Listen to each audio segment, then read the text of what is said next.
Good evening, everyone. Welcome. Good evening to the internauts that watches us through the internet. Nice seeing you all here. Well, we just came from our Spiritist Week. Were everybody here for those?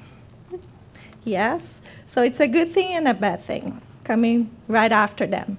We are all pumped up with all the new ideas, the new things that we heard, the new people that we saw.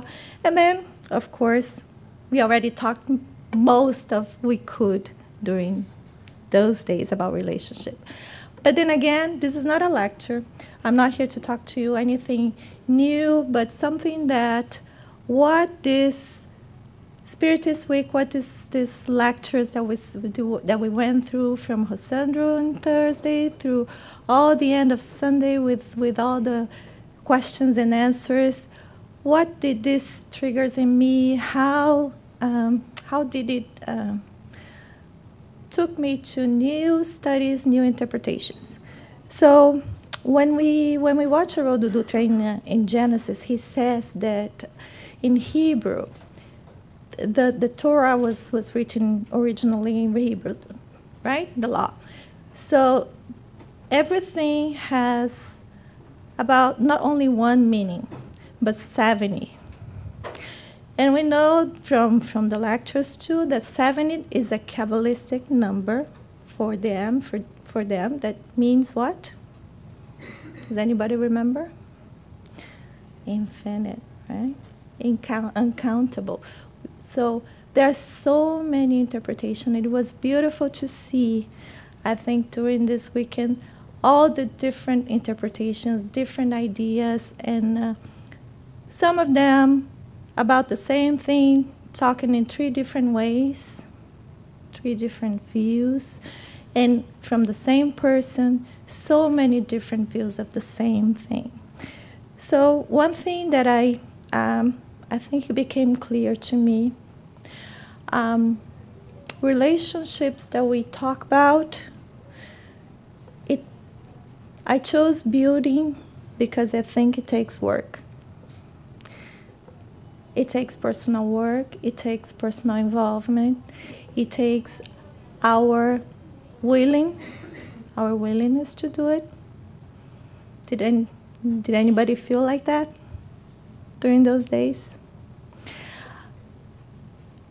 Is it something that it comes ready for us? Good relationships? Or is it something that we have to work on? Something that we have to work on, right? And I thought the image of bridges came to me. We talk about network. We talk about working our ways to people, working our ways through, even through our brains. When we study that, we see that all depends on connections, right? But these are not just random connections. These are things that we willingly work on, or we are put on a place that maybe we think it was unconsciously, we think we didn't have anything to do with it, we didn't have anything to plan on it, but we are learning here through the Spiritism that we did. Somehow, some way, we had worked on this to be here, right? So Francisco Cândido Xavier always said, he used to say that you are in the right family, in the right place, with the right people, in the right moment that you should be. And to divinity. We are building bridges to divinity, and we are going to talk about it. Sorry, I think I went back to the wrong. Okay. So going back to going back to basics, right? From all we heard during the weekend. So what is it that we find in the Spiritist book that Kardec talked to us about relationships? And he asked the spirits, as we have had many existences, do our relationships extend beyond our present existence? from all we learn here? Yes, it's obvious. It does, right? We live many lives. We bring. What do we take from one life to another, if not the feelings that we have amongst us? So the Spirit's answer to Kardec, it cannot be otherwise. The succession of their corporeal existences establishes among spirits a variety of relationships which date back from their former existences. And these relationships are often the cause of sympathies or antipathies which you sometimes feel towards persons who you seem to meet for the first time. So sometimes we meet people for the first time. At first sight, you feel good with them, or sometimes you feel like, not so good, right? It happens to everybody at least once in our lifetimes, many times, many times. But how do you explain this? So they say, through our different lives, through our time, we get connected to people. Everybody has a mother, everybody has a father. And we start creating these links of affections, sometimes hate. But whatever we take, what is it that we record in ourselves? With strength, feelings, emotions, right? You don't really remember if you are a queen, or who you are, what clothes you wore, but these emotions, sometimes these difficult emotions, or sometimes the passions and love, this is what stays with us. This is what we take. Nobody can take it from us. Whatever we learn, it stays with us. But this learning cannot be something that, I see you today and then forget it. I'm never going to see this thing again, and I'm never going to touch this thing again. Okay, you may not take this with you. But a lot of times you take your language, right? So much true that some of the mediumships is what? Speaking in a foreign language without having never heard of it or learned it during this lifetime. So we take these relationships with us. And then he continues. He makes another question. So if we are not really related, we are not coming from our parents as spirits, right? Every spirit is independent. We gain from our parents our genes. So the genetic part it comes with us. So we get our bodies. We get our material bodies. But our souls, they're not coming from our parents. Where do we inherit our souls from? From whom? Where is our current soul coming from? From ourselves, right? We inherit our souls from our past lives. We today are this complex being that has come in through lives, but we are not a mix of our parents' souls. Okay? So he says, yes, if there is no affiliation among the spirits successively incarnated as the descendants of the same family, does it follow that it is absurd to honor the memory of one's ancestors? And the Spirit's answer, assuredly not. Although spirits do not proceed from one another, their affection for those who are related to them by family ties is nonetheless real. So we create real affection ties. For they are often led to incarnate themselves in such a family by pre-existing causes of sympathy. So we had already been part of the same family, and by the influence of attractions due to relationships contracted in anterior lives. So most probably we are coming together in the same family for different lives. Their merits can only add to your deserts by stimulating your efforts to follow the good examples they may have given you. And it is only through this emulation of their good qualities that your remembrance can become for them not only agreeable but useful also. So he's saying what? We may not be related as parents and kids throughout the time. We fill different roles. I might have been my father's wife or mother or my daughter's sister in another lifetime. But we tend to cluster in the same families for what? Attraction, for frequency, for what? Love, affection, right? Makes sense? Or hate, something really strong. If I dislike a person, what is the best way to learn to like them if not living in the same house for 20 years, sharing the same wardrobe, sharing the same clothes, and sharing the same neighbors, the same parents, and sharing the same plate, the same food, the same fridge.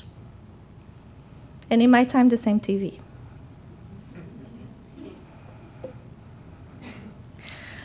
But then again, all this knowledge that comes to us, right? It usually comes at the right time with the right person at the right setting.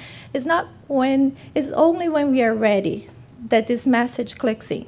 We hear the same thing all on the time, and then all of a sudden, moment, I understood, I got it. Right? You have heard the same thing for years and years, lifetimes, and now you're ready. Now you understand. Now you're ready to change. It takes real change for us to understand, right? To get it. Because we are thinking, our power to think and our power to change comes with evolution, comes through our brain. We need the right body, we need the right spirit, we need the maturity of the spirit to understand it. Agree? So, Emmanuel says in one of his books that were written by Francisco Cândido Xavier, The Spirit of Emmanuel, he talks about the revelations. This new knowledge that comes from the higher levels, superior levels. It's like new information. We changed grades. We went from middle school to high school. Everything changed, right? The teaching methods change, and then you go to college. Okay, there's no more taking notes in classrooms. You study all you have to study at home, and then you come to class, you have your questions, you have everything ready, and you prepare your essay. Right? It's more or less what is happening to us now. The spirits was used to hold our hands, bring us through the path, and and guiding us as much as we needed. And as we grow mature, spiritually speaking, they start giving us more and more to do ourselves at home, by ourselves. So now we have to listen, we have to analyze what we are listening, we have to see if this makes sense or not. Is it something that is logic or not? Is it something that works for me or not? So there's no more dogmas, there's no more you have to follow this figure or that saint or this religion or that position. No. All of a sudden we are finding God in our lives, in our daily lives, at home, at our work, at churches, at the Spiritist Center, in books, in friends, in family. All of a sudden, God is inside ourselves. Part of us, outside us, around us, everywhere. Knows about everything, including what I wish, good or bad. Including what I feel, good or bad. And doesn't judge me. aha moment.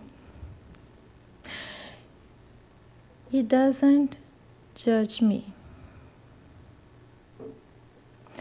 So, but all these revelations come to us in a certain moment. But if we, what Emmanuel says, if we don't purify our souls, all this new knowledge, even though they're superior, all this information is superior to us, it gets mixed up with the impurities inside us, everything the selfishness that we have inside us, reducing the proportion of blessings we could receive, creating a mix of justice and injustice, good or bad. It's all in there, right? In our duality world, everything at the same time.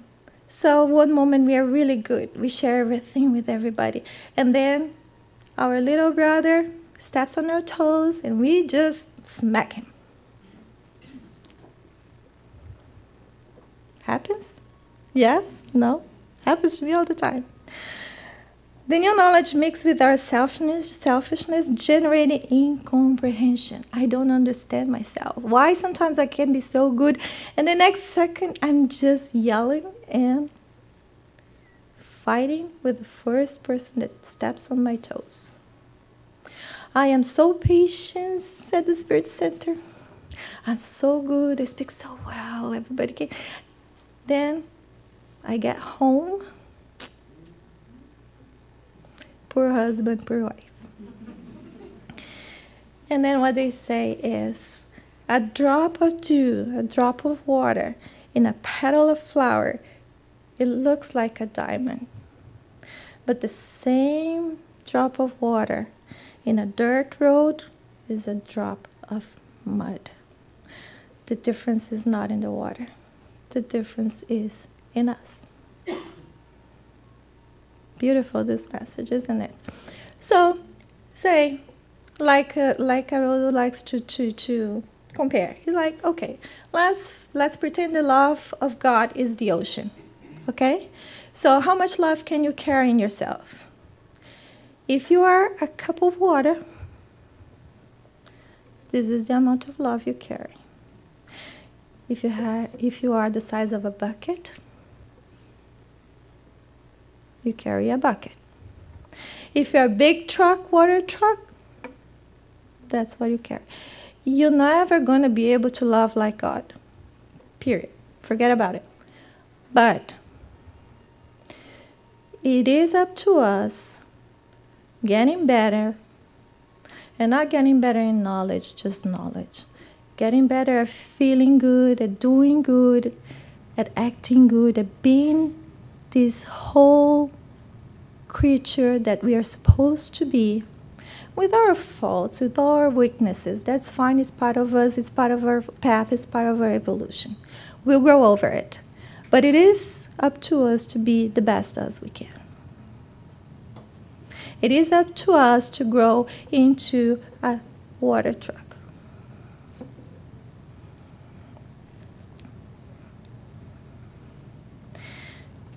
And then he also says in Roteiro. Roteiro is another book that is from the Spirit Emmanuel through the writing of Francisco Cândido Xavier. And he says, science will build men's comfort and enrich them with superior culture. And philosophy will help with valuable interpretation of the phenomena in which the eternal wisdom manifests itself. But only faith, with its status of inner perfection, is able to prepare a spirit for the universal ascension. Again, it's up to us. We see that science, technology brought us to, if you think about it, we live in the same planet as cavemen, right? We still have all the lightnings, we still have all the nature that we have to, but we have a better house, we have better housing, we have cars, we move faster. With our airplanes, we can move from one place to another. But you can very easily see somebody wearing a nice Gucci suit, driving a Ferrari, and having relationships of a caveman. They force their ideas, they force their thoughts, they force their beliefs upon others with no consideration at all for what other feelings are. Yes? No? Do we see them? Do we know them? Are we one of them? Now I'm going to tell you something about science. There is a study. This was performed through at Harvard. This study is called the Grand Study, and it's very neat. It's one of the longest studies done. It's been 75 years. I think it's the third director of the study that still goes on. It started in 1938 with 268 Harvard sophomore undergraduate men. And then in 2009, this director, George Valley, he decided to publish the triumphs of these experiences, analyzing all the data. Imagine 75 years of data. And this is like, what kind of data they talk about? These are their psychological, anthropological, physical traits, medical information. They take blood samples. And what was the goal of this study? They wanted to see what would be, if you could predict from a person's characteristics, what would it take for them to flourish? And flourish means success in all areas: physical, economical, psychological, and spiritual. Interesting enough, some very neat conclusions. They found out that alcoholism is a disorder of great destructive power. Most of the divorce, losses, economical, diseases came from alcoholism. Second interesting note: above a certain level, intelligence does not matter. An IQ of 110 and over 150, in their final the results didn't matter. Now, what returned most insistently was the powerful correlation between the warmth of their relationships and their health and happiness in old age. So, this is no more Spiritism, Emmanuel, it's no more religion. This is Harvard, with a study of 75 years, with a population that is, I cannot say that it's comparable to the country, but it's a sizable population. And by luck or by, I don't know how you can explain the success of being able to follow this for so many years with so much money involved. But this is what they found out. So the warmer the relationships we carry on our lives, the better our end of life will be, of this life. Not only money-wise, but health, happiness, and spiritually well-being. Interesting, right? So, coming back to our Spiritist week, one of the things that Rosendo said was on Sunday was, Why do we need the other, right? One of the teachings of Jesus is, if you're offering your gift at the altar, and you remember this, somebody has something against you, and it's not you against that person, it's somebody has something against you, first go and reconcile. How in heaven am I going to know that this person doesn't like me or has a problem with me? If you cannot figure that out, you got to know yourself a little bit better. You got to work in knowing yourself a little bit better. Right? If I feel that something is wrong, that somebody changed their treatment, that somebody's not looking at me the same way, that somebody is not treating me the same way, as Rosendo said, the earlier I fix it, the easier it will be. Right? After we leave, the water flows and overflows, and everything that you said and done, it's too late. There's going to be a lot more work to do to clear that up. But if you do that right in the beginning, it's going to be easy to unruffle the feathers, right? And then another interesting thing that he says. I tell you, love your enemies and pray for those who persecute you. How was the treatment until then?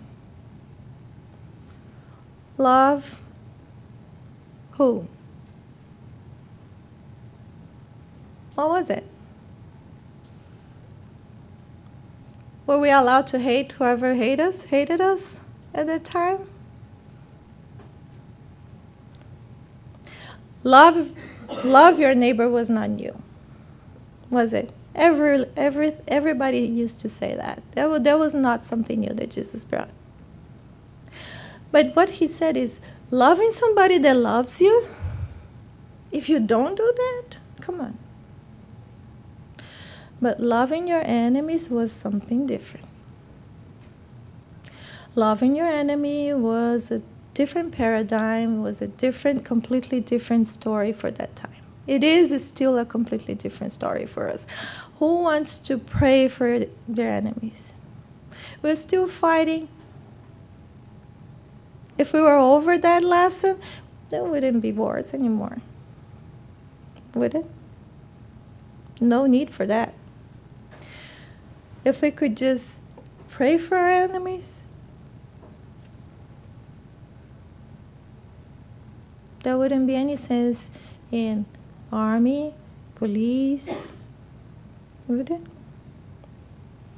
So, one interesting fact, the better people are, the less rules and laws they need, right? We can have the best system and nobody follows it. What good it is?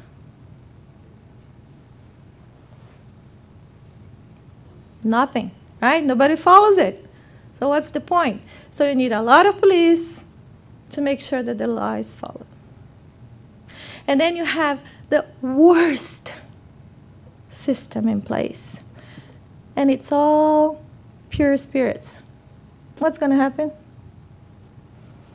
Everybody will be taking care of their lives, making sure that the other one is fine. And the system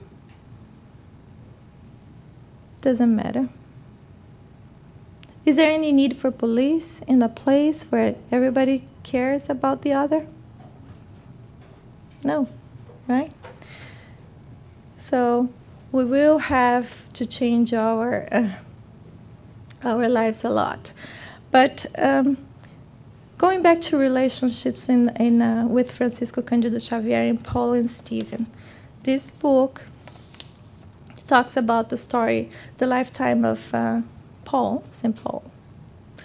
And one of the things that his journey shows, and this book is the story that we have written in the Bible is through the Acts of Apostles through Lucas. Lucas was a friend of Paulo. He met Paulo in Antioquia.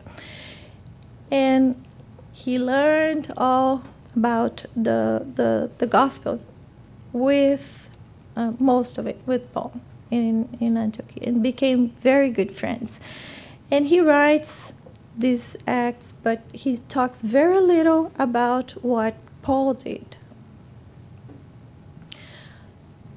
or very few details. But then when you read this book from Francisco Cândido Xavier, a lot of the blank spots are filled up. All the information, history-wise, time, what happened, what he did not. And it talks about this journey of a man when he sees Stephen for the first time at the house of in Jerusalem. What he sees in Stephen is this deep peace that nothing could take away, nor fear, nor threat. He was so sure about what he believed. He didn't need to prove anything. He didn't need to prove anybody. And no matter what he did, he had himself so in God's hands. It didn't matter. Didn't matter what happened here in this world, in this physical world. And when Paul saw that, he was a doctor of the law. He studied that his whole entire life. And he couldn't find this peace. He couldn't find these answers. That just the feeling, just the certainty that you belong to somebody higher, to a higher sphere. And at the end of this book, Emmanuel tells us about this moment when Paul sees Stephen, Abigail, who was his Stephen's sisters and the love of his life, and Jesus. And then he wants to go and hug Stephen and Abigail, but he has this obedience in himself, that he looks at Jesus, and Jesus looks at him and he says, "Yes, Paul, now it's time for you to be happy. Come now to my arms, because it is my Father's will that executioners and martyrs be united forever in my kingdom." So I think divinity is this what divinity is. Us being able to be in the same room, looking at each other, and having this certainty that this kingdom is of love and peace. That's it. Any questions, remarks, comments?